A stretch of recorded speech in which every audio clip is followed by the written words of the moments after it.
All right, let's jump right in. If you're into gaming, you know that creating those huge, stunning worlds takes a massive team of artists and just a ton of time. But what if that's all changing? Today, we're going to look at how an incredibly powerful AI tool called Stable Diffusion is completely rewriting the playbook for making video game art. And this quote? It really gets to the heart of the matter. Well, forever, actually, creating the art for a game, every character, every texture, every little icon has been one of the slowest, most painful parts of development. It's pretty much the traffic jam that holds the entire project hostage. I mean, just picture it. It's a marathon, right? But it's run by artists hunched over their desks for thousands upon thousands of hours. We're talking a painstaking process of sketching, painting, and modeling everything by hand. And that can really stifle creativity and just slow everything down to a crawl. So here's how we're going to break it all down in this explainer. First, we'll talk about that traditional bottleneck. Then, we'll introduce the new AI engine that's changing the game. We'll see how it can create consistent art styles, how it's used for building worlds and interfaces, and finally, we'll get into how the role of the artist is completely transforming in this new era. Okay, first things first, let's really get into the weeds of that old school art marathon. I mean, why exactly has game art been such a huge challenge for so long? You know, the biggest hurdle at the start isn't even making the art itself. It's just getting everyone to agree on things.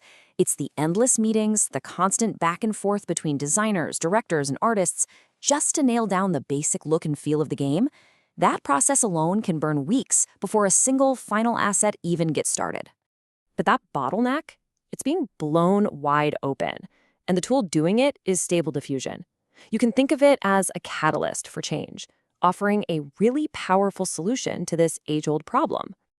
And what's so cool about this is how it works.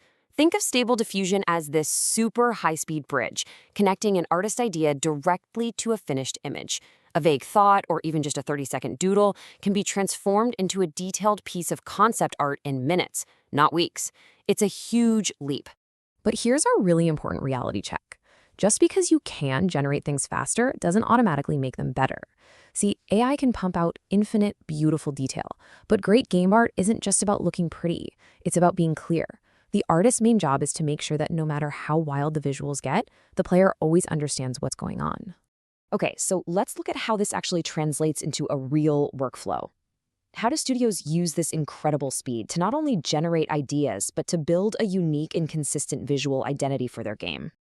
And this just lays it all out, doesn't it? On the one hand, you've got the old way, weeks of sketching by hand. On the other, the new way.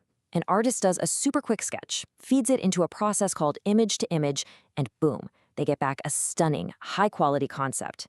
It helps nail down the lighting, the mood, and the style almost instantly. So you might be wondering, how do you avoid that generic AI look that everyone talks about? Well, the pros have an answer. It's called Allura. Allura is basically a tiny custom model that you train on your own artwork. So you're not just using the AI, you're actually teaching it to think and create in your studio's specific, unique style. And the process itself is surprisingly simple. First, an artist gathers a collection of their own work. Second, they train that little LoRa model on that specific art. And third, they use that custom-trained model to guide the AI, making sure every new thing it creates, from a wooden crate to a laser sword, fits perfectly in the game's world. And this works for any style, from a cartoony platformer to a photorealistic shooter. Now, this impact goes way beyond just characters and concepts. For the artists who are building the actual game environments and the user interface, these tools are like a massive force multiplier. They just dramatically crank up productivity. I mean, just look at the range of stuff here. Artists can now generate textures that tile perfectly, create enormous 360-degree skyboxes, whip up decals like dirt or graffiti to add detail, and even create animated sprite sheets for special effects like fire and smoke. Each one of these used to be an incredibly time-consuming job.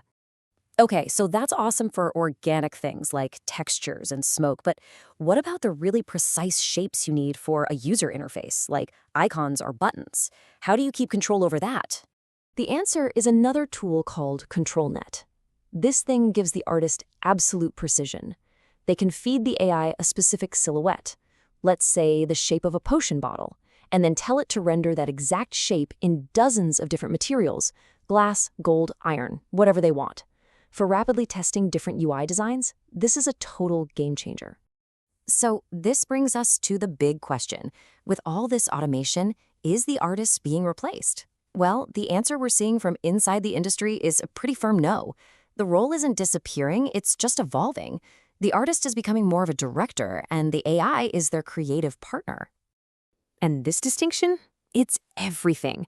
The big misconception is that AI is just this automatic machine that spits out final art. But the reality is much more like a collaborative dance. The artist brings the vision. They guide the AI, they pick the best results, and then they refine that output into a final, polished piece. And here's the proof in how they actually work. If the AI generates a character with, say, a messed up hand, which is a classic AI quirk, the artist just uses in painting to select just that little area and have the AI fix it. They work super fast by generating low-res drafts, and then they only use powerful upscaling tools on the concepts they actually decide to approve. The artist is always, always in control. And honestly, this is the main takeaway. The most valuable skill for a game artist going forward might not be the raw speed of their brushstrokes anymore. It's their creative vision and their ability to direct these unbelievably powerful new tools to bring that vision to life. So as this tech gets baked deeper and deeper into professional studios, it leaves us with a really fascinating thought. From the biggest blockbuster games to the smallest indie darlings, the odds are getting higher and higher that the art in your next favorite game wasn't just made by a human hand, but by a powerful partnership between an artist and an AI.